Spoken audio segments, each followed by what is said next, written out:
നമ്മൾ ഏറ്റവും ഭയക്കുന്ന ഒന്നാണ് ഹൃദയാഘാതം. ചിലപ്പോൾ ഒരാൾ മരണപ്പെട്ടു പോയതിന് ശേഷമായിരിക്കും അവർക്ക് ഹൃദയത്തിന് കംപ്ലയിൻസ് ഉണ്ടെന്ന് മനസ്സിലാക്കുന്നത്. അപ്പം എന്തൊക്കെയാണ് ഈ ഒരു ഹൃദയാഘാതത്തിൻ്റെ പ്രധാനമായിട്ടുള്ള ലക്ഷണങ്ങളെന്ന് ഈ വീഡിയോയിലൂടെ നമുക്കൊന്ന് ഡിസ്കസ് ചെയ്യാം. ഹായ്, ഞാൻ doctor Juhi Das, QNB health കെയറിലെ ഹോമിയോപ്പതിക് ഫിസിഷ്യനാണ്.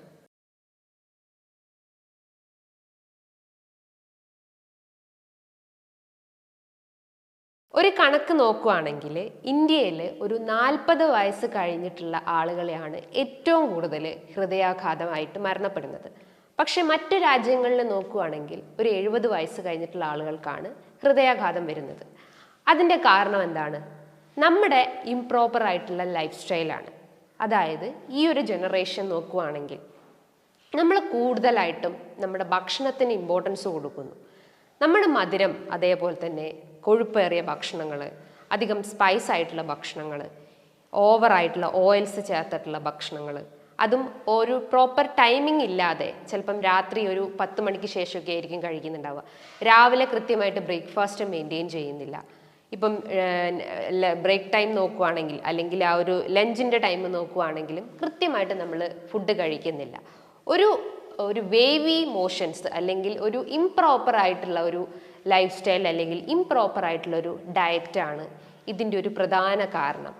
നമ്മൾ ഇത്തരം ഇംപ്രോപ്പർ ആയിട്ടുള്ള ഒരു ഡയറ്റ് എടുത്തിട്ടും കൃത്യമായിട്ട് നമ്മൾ വ്യായാമം ചെയ്തിട്ടില്ലെങ്കിലും ഇത്തരം പ്രശ്നങ്ങൾ കാണപ്പെടാം. അത് പതിയെയാണ് നമ്മുടെ ശരീരത്തിൽ ലക്ഷണങ്ങളാക്കി കാണപ്പെടുന്നത്. തുടക്കത്തിൽ ചിലപ്പം ചെറിയൊരു കിതപ്പ് പോലെയോ അല്ലെങ്കിൽ ഒരു വീക്ക്നെസ് പോലെയൊക്കെ ആയിരിക്കും കാണപ്പെടുക. പക്ഷേ സഡൻ ആയിരിക്കും നമുക്ക് ആ ഒരു അറ്റാക്ക് നമ്മൾ ഫേസ് ചെയ്യേണ്ടി വരുന്നത്.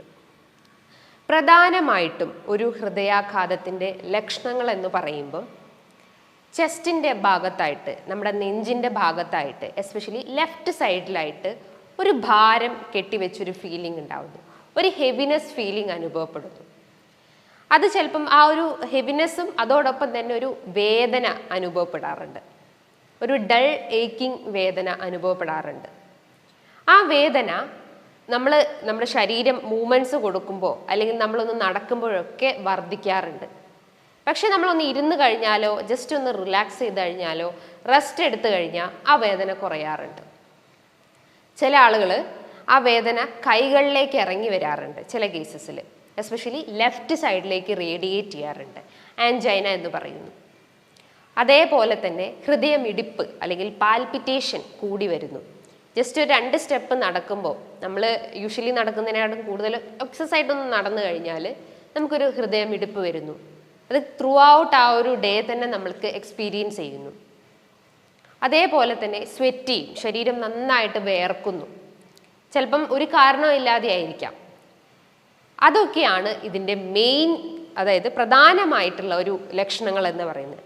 കുറച്ചുകൂടി ഡീപ്പായിട്ടുള്ള ഒരു സിംറ്റംസ് എന്ന് പറയുമ്പം നമ്മുടെ ശരീരത്തിലെ കൊളസ്ട്രോളിൻ്റെ ഇംബാലൻസ്, എസ്പെഷ്യലി ലോ ഡെൻസിറ്റി ലിപ്രോപ്രോട്ടീൻസ്, അതായത് ബാഡ് കൊളസ്ട്രോൾ, ഇതിൻ്റെ ഒരു ഇംബാലൻസ് കാരണമാണ് നമ്മുടെ ആ ഒരു ബ്ലഡ് വെസൽസ് ബ്ലോക്ക് ആവുന്നത്, അല്ലെങ്കിൽ അവിടെ പോയിട്ട് അത് ഡിപ്പോസിറ്റ് ചെയ്യുന്നത്, ബ്ലഡ് വെസൽസിൻ്റെ ആ ഒരു ഇലാസ്റ്റിറ്റി നഷ്ടപ്പെട്ടു പോകുന്നത്.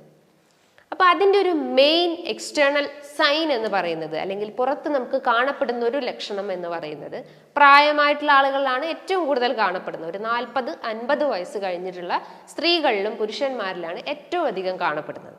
അതിൻ്റെ ഒരു മെയിൻ സൈൻ എന്ന് പറയുന്നത് നമ്മുടെ ഈ ഒരു കണ്ണിനും അതേപോലെ തന്നെ മൂക്കിൻ്റെ ഈ ഒരു ഏരിയ, ഈ ഒരു ജംഗ്ഷനിലായിട്ട് ഒരു യെല്ലോയിഷ് ഒരു ഗ്രോത്ത്, അല്ലെങ്കിൽ ഒരു ഡിപ്പോസിഷൻ, ഒരു മഞ്ഞ കളറിലായിട്ട് ഈ തൊലി ഇങ്ങനെ നിവർന്നിരിക്കുന്ന, അല്ലെങ്കിൽ തൊലീൻ്റെ മുകളിൽ നിന്ന് ഒരു എക്സ്ട്രാ ഒരു വളർച്ച വരുന്നത്, അതിനെയാണ് സാന്തലിസ്മ എന്ന് പറയുന്നത്. അങ്ങനെ ഒരു സൈൻ നിങ്ങൾ കാണുകയാണെങ്കിൽ നിങ്ങൾ തീർച്ചയായിട്ടും ഒരു ലിപ്പിഡ് പ്രൊഫൈൽ ചെക്ക് ചെയ്യേണ്ടതാണ്.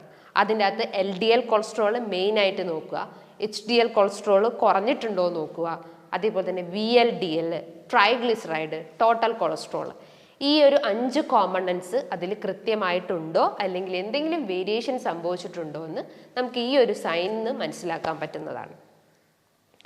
അതേപോലെ തന്നെ മറ്റൊരു പ്രധാനപ്പെട്ട ഒരു എക്സ്റ്റേണൽ സൈൻ എന്ന് പറയുന്നത്, യൂഷ്വലി പ്രായമായിട്ടുള്ള ആളുകളിലാണ്, 50 വയസ്സ് കഴിഞ്ഞിട്ടുള്ള ആളുകളിലാണ് ഈ ഒരു സൈൻ കാണപ്പെടുന്നത്. പക്ഷേ ഹൃദയാഘാതത്തിൻ്റെ ഒരു സ്റ്റാർട്ടിംഗ് ലക്ഷണം, അല്ലെങ്കിൽ തുടക്കത്തിലുള്ള ഒരു ലക്ഷണങ്ങൾ എന്ന് പറയുന്നത് കോർണിയൽ അർക്കസ്, അതായത് നമ്മുടെ ഈ ഒരു കോർണിയയ്ക്ക് ചുറ്റുമായിട്ട് ഒരു വൈറ്റിഷ് ഡിപ്പോസിഷൻ കാണപ്പെടുന്നു, അല്ലെങ്കിൽ ഒരു വൈറ്റ് പാളി പോലെ നമ്മുടെ ഈ ഒരു കണ്ണിൻ്റെ വൈറ്റ് കോർണിയസിന് ചുറ്റുമായിട്ട് കാണപ്പെടുന്നു. അത് ഞാൻ പറഞ്ഞ പോലെ തന്നെ ഒരു ഏജ് കഴിഞ്ഞിട്ടുള്ള ആളുകളിൽ നോർമലി കാണപ്പെടുന്നത്. പക്ഷേ തുടക്കം മുതലേ നമുക്കൊരു 30 വയസ്സ് കഴിഞ്ഞിട്ടുള്ള ആ ഒരു സ്റ്റേജ് കഴിഞ്ഞാൽ അപ്പോൾ കാണപ്പെടുകയാണെങ്കിൽ അത് നമുക്ക് മനസ്സിലാക്കാം നമ്മുടെ ഹൃദയത്തിൻ്റെ ഫങ്ഷനിങ് കറക്റ്റ് അല്ല എന്ന്.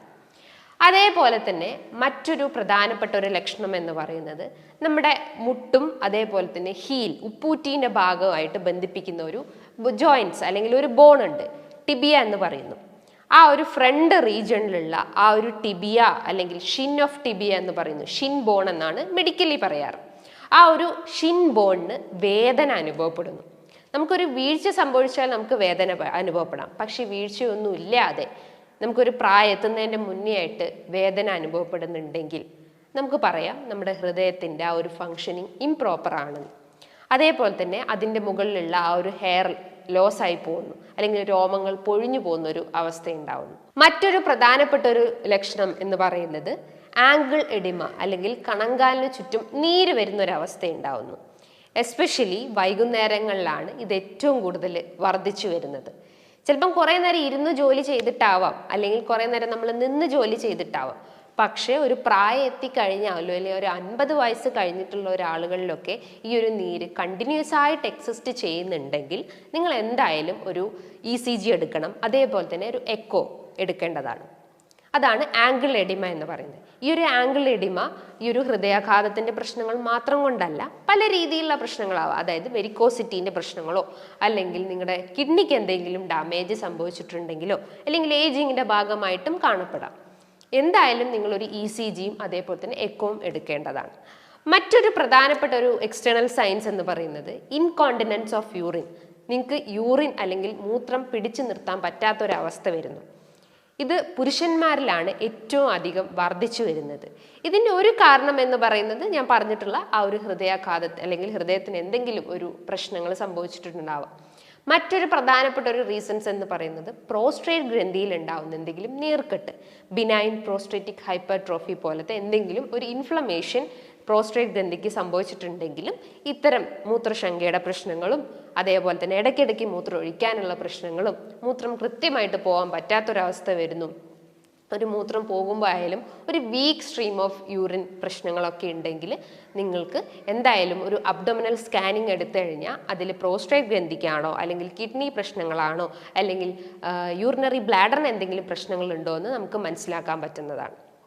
അപ്പോൾ ഇത്തരം എക്സ്റ്റേണൽ സൈൻസ് ആൻഡ് സിംറ്റംസ് ആണ് നമ്മുടെ ഹൃദയം എത്രത്തോളം ഫങ്ഷനിങ് ആണ് അല്ലെങ്കിൽ ഒരു ഇംപ്രോപ്പർ ആണോ എന്ന് അറിയാൻ പറ്റുന്നത്.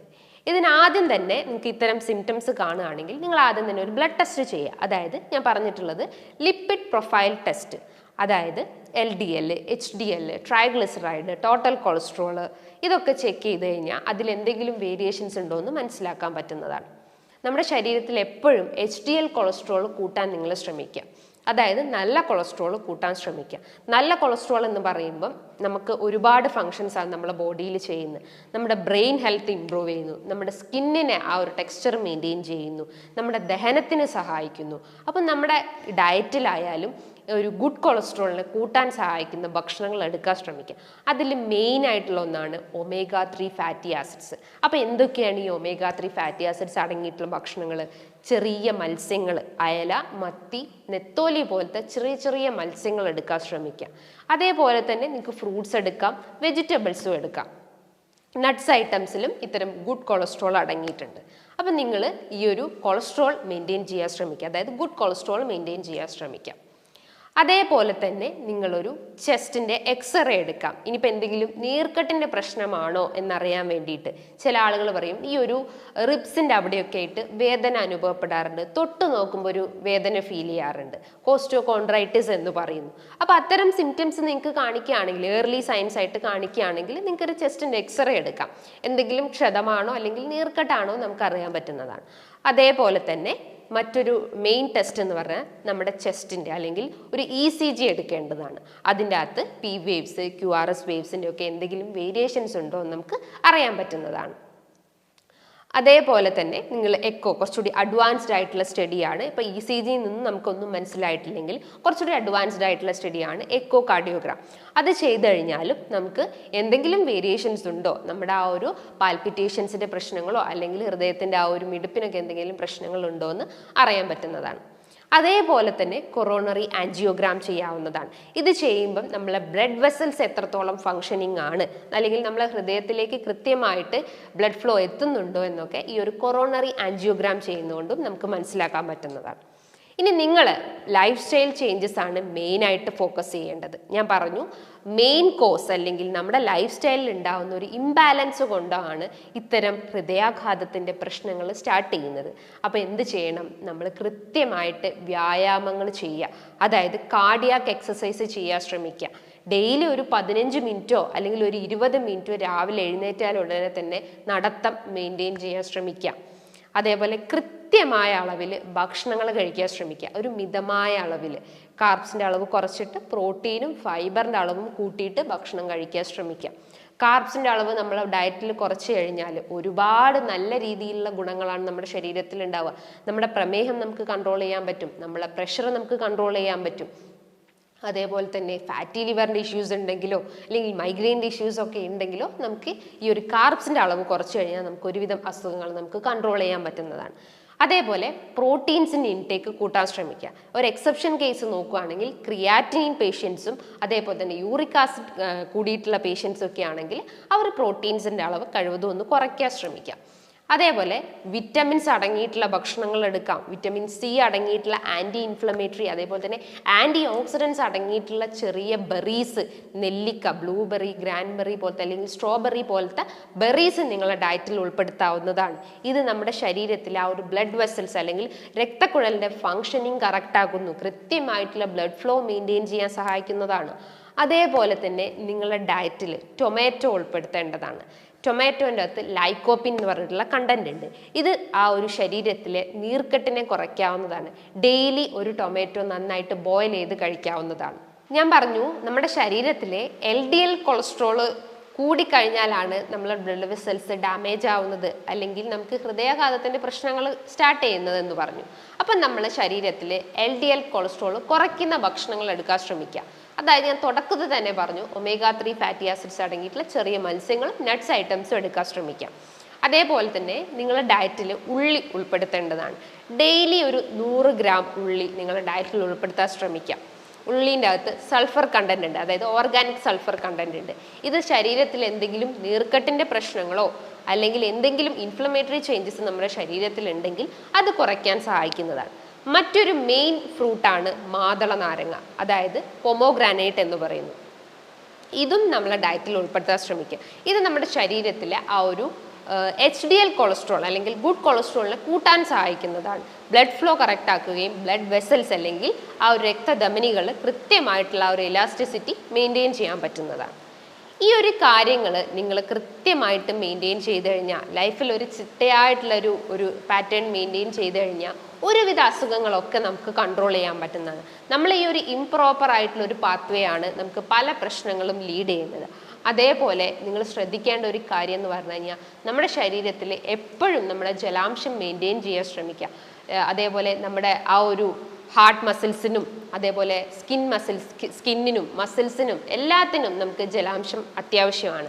ഡെയിലി ഒരു 8 to 10 ഗ്ലാസ് വെള്ളം ഡെയിലി കുടിക്കാൻ ശ്രമിക്കുക. ഭക്ഷണത്തിൻ്റെ മുൻപായിട്ടും അല്ലെങ്കിൽ ഭക്ഷണത്തിന് ശേഷമായിട്ടും കുടിക്കാൻ ശ്രമിക്കുക.